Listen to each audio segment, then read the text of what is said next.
guys and girls, Lieutenant Riley again with the Athens Fire Department. Today we have a little video talking about something that's very important to firefighters, something we need to put fire out. A lot of you are probably thinking fire trucks or taking water. Actually, it's not, but it's still very important. It is fire nozzles. Today we're going to take a look at some of them we have on our truck, and we'll take a look, see what they look like outside, flowing water through them. This is an 1.5 inch adjustable nozzle with a pistol grip, and what we mean by pistol grip is this is where we can hold it. This is our bail. This is what turns the water. That's off, that's on, that's off. So we call that the bail. This is the pistol grip. We say 1.5 inch because this is an 1.5 inch fitting. So we would use an 1.5 inch fire hose, and this would go on the end of an 1.5 inch fire hose. We can adjust the spray pattern for straight or wide stream. We'll look at this here in a few minutes. And we can adjust the gallons per minute. So this one goes up to 125 gallons per minute.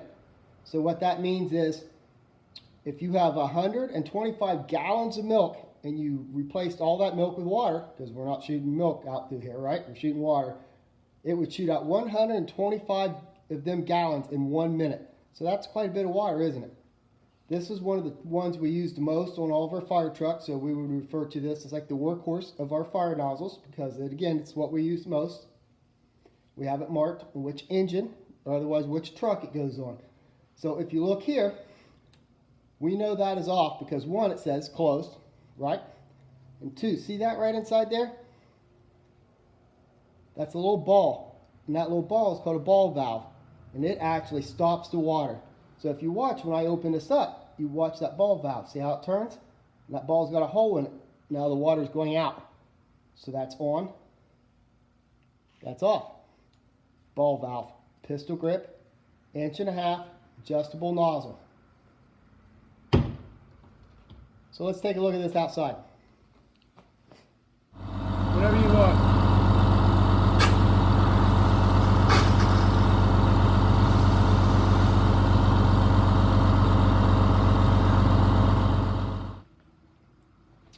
Okay, right here we have a bigger nozzle. It's just like the 1.5 inch. It's just a couple little differences. One, it is a 2.5 inch, which makes it take a 2.5 inch fire hose, right? We still have a bail. We still have the ball valve inside there. Still adjustable gallons. This one, however, since it's a bigger nozzle, it goes clear up to 250 gallons a minute. So that's a lot of gallons in 1 minute. So it's adjustable same way, and the nozzle's adjustable just like the 1.5 inch. See that? So we can make a wide spray or a real narrow spray. Kind of like a nozzle on the end of your parents' or whoever's garden hose, right? It can spray out real wide or it can spray real narrow. This right here would take a good 2, 3, or 4 people to hold the hose in order to use this because it's spitting out so many gallons per minute. So it's heavier and it pushes against this more.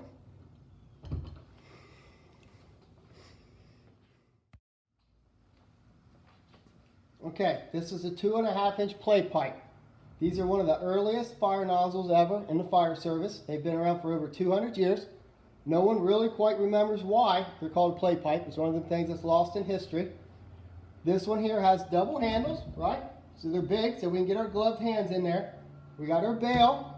However, this one has a stackable tips. And the reason why this one is different than the other ones is the other ones you could adjust your spray pattern, right? Like the end of your garden hose, the nozzle on the end of your garden hose.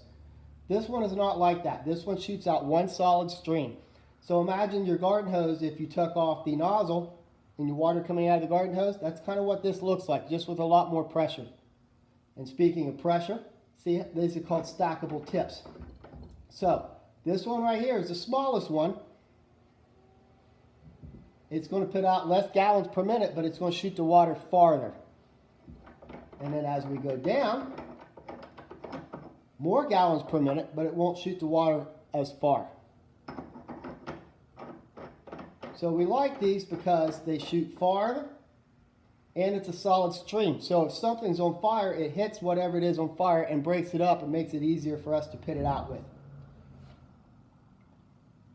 So another thing, it's going to take 2 or 3 firefighters to handle this because it's a lot of water, a lot of pressure. Okay, on to the next one. Here's an example of a smooth bore nozzle.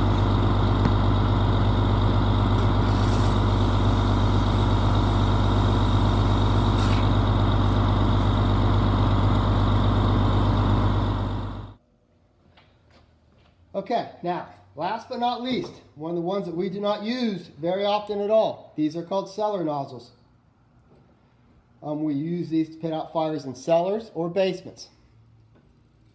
So we would put an 1.5 inch hose on there, because this is 1.5 inch, right? This is a 2.5 inch. You can tell. See how much bigger it is? We would cut a hole in the floor of the house. We would lower this into the basement.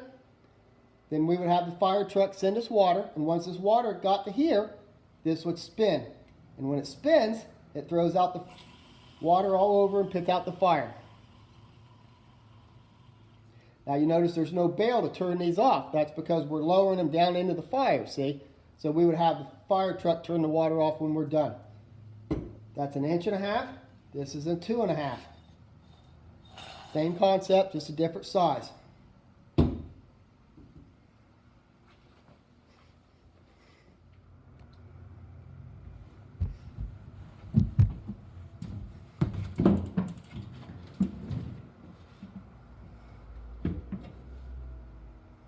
Okay, one thing you might not know is we actually have a large fire nozzle hidden on top of our truck.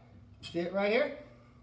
Kind of hidden down in there, but you pull this little lever, and up he comes. He too is adjustable, which means you can make him spray wide or solid. Well, not solid, just a lot more narrow. I can lower him down like that, and I can even swivel him around. The advantage of this is I can have one person operating the truck, and I can jump up here and put lots of water on that fire all by myself. Because one person can do this, right? Not only does it have this adjustable nozzle, I can take it off, and I can put on this straight stream nozzle. That'll make it shoot even farther. It's a solid stream. So once we're all done with putting the fire out, adjust him up like this, lock him into this position,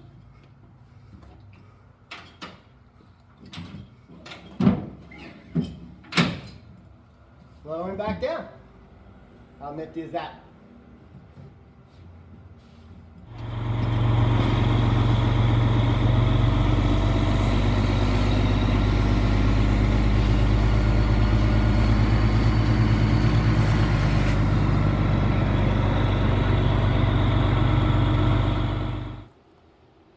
Okay, I think that about does it for today. We appreciate you guys watching our videos. Feel free to subscribe to our station. We hope to have some more content on pretty soon. Other than that, we hope you learned something. You might want to remind your parents, check your smoke detectors once a month, change the batteries twice a year. We appreciate the time. Thank you. Be safe.